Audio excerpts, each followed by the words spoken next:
ನಮ್ಗೆ ಬೇಕು ಕಾಶ್ಮೀರ, ನಮಗೆ ಬೇಕು ಕಾಶ್ಮೀರ, ನಮ್ದಿದು ಕಾಶ್ಮೀರ ಅಂದು ಅಲ್ಲಿ ಜನರನ್ನೇ ಹೊಡೆಯೋ ಕೋತಿಗಳು ಇವರು. ಇವ್ರಿಗೇನಾದರೂ ಬದ್ಧತೆ ಇದೆಯಾ ಇವಕ್ಕೆ?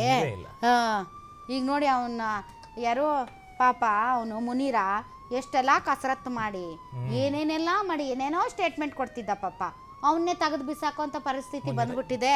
ಇವ್ರು ಯಾರನ್ನೂ ನಂಬಲ್ಲ ಇವರು. ಇವ್ರ ಬುದ್ಧಿನೇ ಹಂಗೆ. ಏನ್ ಗೊತ್ತಾ ಅಖಿಲೇಶ್, ಏನಾದ್ರೂ ಮೋಸ ಮಾಡ್ಬಿಟ್ರೆ, ಏನಾದ್ರೂ ಮನೇಲಿ ಆಟ ಆಡ್ತಾ ಇರ್ಬೇಕಾದ್ರೆ ಅಥವಾ ಏನಾದ್ರೂ ಇಂಥ ಒಂದು ಫೈಟಿಂಗ್ಸ್ ಇದ್ದಂಥ ಸಂದರ್ಭದಲ್ಲಿ ಪಾಕಿಸ್ತಾನ ಬುದ್ಧಿ ತೋರಿಸ್ಬೇಡ ಅಂತಾರೆ. ಅಂದ್ರೆ ಕಿತ್ತೋಗಿರೋ ಬುದ್ಧಿ ಇಂತ ನರಿ ಬುದ್ಧಿ, ಒಂಥರ ಕಿತ್ತೋಗಿರೋ ಬುದ್ಧಿ. ನಿನ್ ತರ ಪಾಕಿಸ್ತಾನ್ ಪಾಕಿಸ್ತಾನ್ ಪಾಕಿಸ್ತಾನ್ ಅಂತ ಅಂತವೆಲ್ಲ.